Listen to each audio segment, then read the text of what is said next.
قرآن کریم کی سب سے لمبی صورت ہے، اور جب حضرات صحابہ کرام رضی اللہ تعالی عنہم اجمعین نے قرآن کریم کی صورتوں کو ایک ترتیب کے ساتھ مرتب فرمایا تو اس میں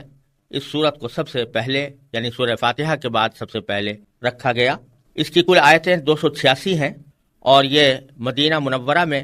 یعنی نبی کریم سرور دو عالم صلی اللہ علیہ وسلم کے مکہ مکرمہ سے مدینہ طیبہ کی طرف ہجرت کرنے کے بعد نازل ہوئیں، اور اس کی 67 سے لے کر 73 تک کی آیتوں میں چونکہ گائے کا واقعہ مذکور ہے، اس لیے اس سورت کا نام سورہ بقرہ ہے، کیونکہ بقرہ عربی میں گائے کو کہتے ہیں۔ اس سورت کے مضامین پر اگر غور کیا جائے تو معلوم ہوتا ہے کہ اس کا بنیادی موضوع ایمان اور عمل صالح ہے، کیونکہ دین انہی دو چیزوں سے مرکب ہے۔ دین جس بات کی طرف دعوت دیتا ہے وہ ایک یہ کہ ایمان لایا جائے ان عقیدوں پر جو واقعے کے مطابق ہیں، اور اس کے ساتھ ساتھ اس ایمان کے مطابق اپنی زندگی کو گزارا جائے اور اس میں نیک عمل کیے جائے۔ تو اس صورت میں بھی ایک پہلا حصہ ایمان سے متعلق ہے، اس میں یہ بتایا گیا ہے کہ ایمان کس چیز کا نام ہے، کن چیزوں پر ایمان لانا ضروری ہے اور کن چیزوں پر ایمان نہیں لانا چاہیے، اور ایمان کے ہی کے بارے میں انسانوں کے جو 3 گروہ ہیں، یعنی ایک وہ جو اللہ تبارک و تعالیٰ کے اس دین پر ایمان لائے جنہیں مومن یا مسلمان کہا جاتا ہے، اور دوسرے وہ جنہوں نے ایمان لانے سے انکار کیا جن کو کافر کہا جاتا ہے، اور ایک تیسرا گروہ منافقین کا ہے کہ جو زبان سے تو ایمان لے آیا تھا لیکن دل سے ایمان نہیں لایا تھا۔ ان 3 قسموں کا بیان سورت کے شروع میں کیا گیا ہے، اور پھر یہ بات ظاہر کرنے کے لیے کہ جن باتوں پر ایمان لانے کی دعوت حضور نبی کریم سرور دو عالم صلی اللہ علیہ وسلم نے دی ہے، وہ کوئی آپ کی خصوصیت نہیں ہے، بلکہ جب سے انسان پیدا ہوا اس وقت سے ہی اس کی سرشت میں یہ بات رکھی گئی تھی کہ وہ ان باتوں پر ایمان لائے۔ اس بات کو واضح کرنے کے لیے قرآن کریم نے حضرت آدم علیہ السلام کی تخلیق کا واقعہ بیان فرمایا ہے تاکہ انسان کو اپنی پیدائش کا مقصد معلوم ہو۔ اس کے بعد آیات کے ایک طویل سلسلے میں بنیادی طور پر خطاب یہودیوں سے ہے جو بڑی تعداد میں مدینہ منورہ کے آس پاس آباد تھے، اور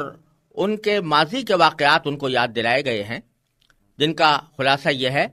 کہ حضرت موسیٰ علیہ السلام کو تورات عطا فرمائی گئی تھی، اور بنی اسرائیل پر لازم کیا گیا تھا کہ وہ اس تورات کے احکام پر پوری طرح عمل کریں، اور اسی وجہ سے ان کو پوری انسانیت کا امام بنایا گیا تھا۔ لیکن بنی اسرائیل نے ان احکام پر عمل کرنے کے بجائے اللہ تبارک و تعالیٰ کے احکام کی نافرمانی شروع کی۔ ان پر اللہ تعالیٰ نے جو نعمتیں نازل فرمائیں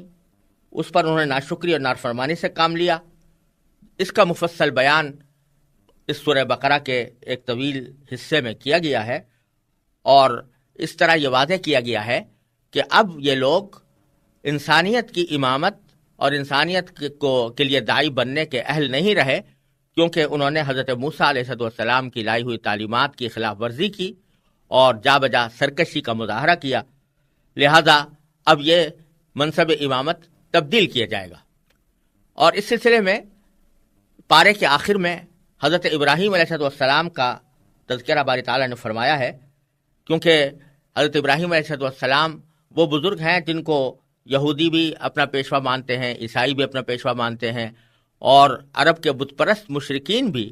حضرت ابراہیم علیہ السلام کو اپنا مقتدی سمجھتے تھے۔ ان سب کو یاد دلایا گیا ہے کہ وہ خالص توحید کے قائل تھے اور انہوں نے کبھی کسی قسم کے شرک کو گوارا نہیں کیا۔ اسی لیے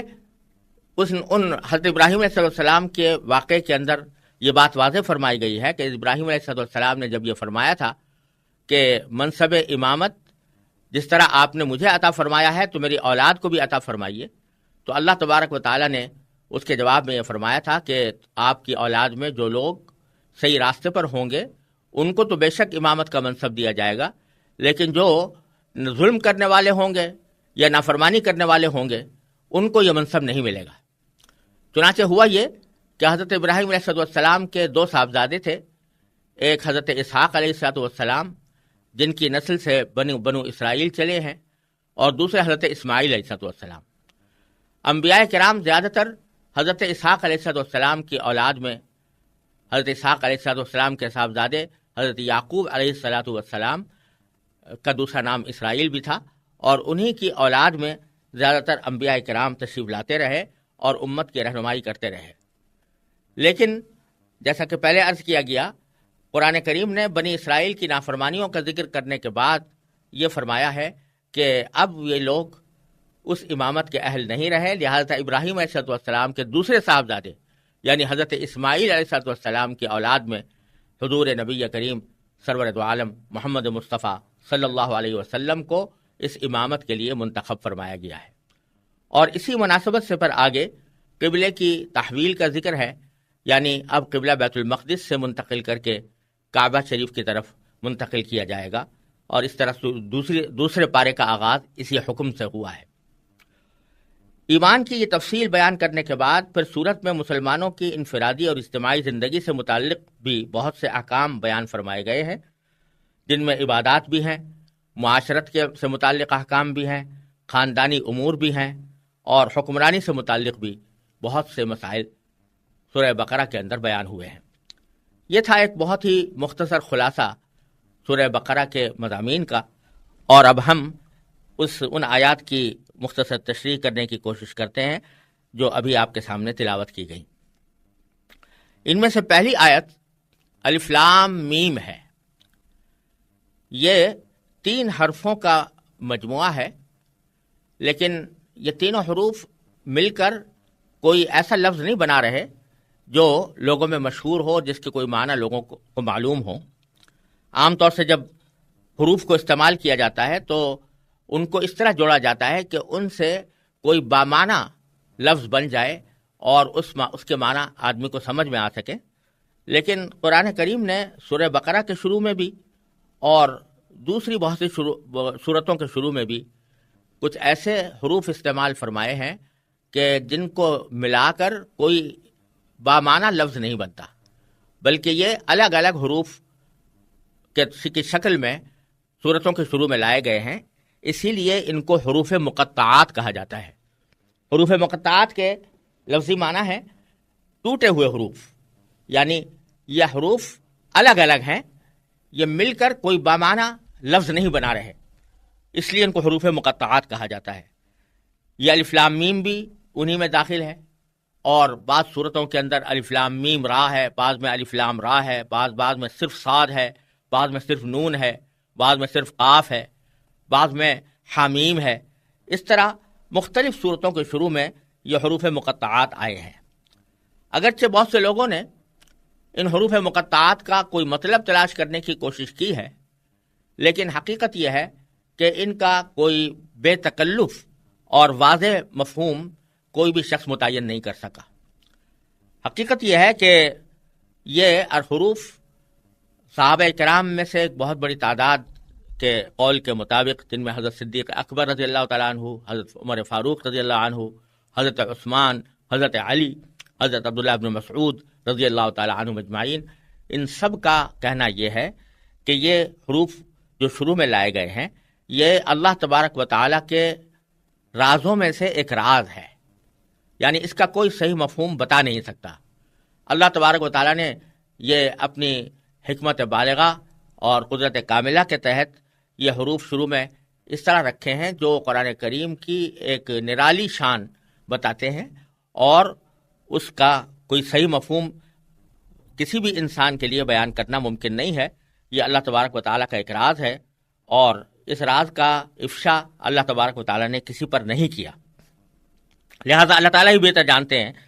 کہ ان سے کیا مراد ہے۔ خود قرآن کریم نے سورہ آل عمران کے شروع میں بتایا ہے کہ قرآن کریم کی کچھ آیتیں ایسی ہیں کہ لا یعلم تأویلہ الا اللہ، کہ ان کی کوئی تفسیر اور اس کا صحیح مطلب اللہ کے سوا کوئی نہیں جانتا۔ یہ حروف بھی ان حضرات صحابہ کرام کے قول کے مطابق ایسے ہی حروف ہیں جن کا مطلب سوائے اللہ کے کوئی نہیں جانتا، اور ان کے اوپر کوئی علمی یا عملی مسئلہ بھی موقوف نہیں ہے، نہ کوئی عقیدہ اس پر موقوف ہے، نہ کوئی عمل اس کے اوپر موقوف ہے، لہذا اس کی تحقیق اور جستجو میں پڑھنے کی ہمیں کوئی ضرورت نہیں۔ ہمارے لیے اتنا کافی ہے کہ اللہ تبارک و تعالی نے اپنی کتاب میں یہ حروف نازل فرمائے ہیں، اور جس معنی میں بھی نازل فرمائے ہیں وہ برحق ہے، لیکن ہمیں ان کا پورا علم نہیں۔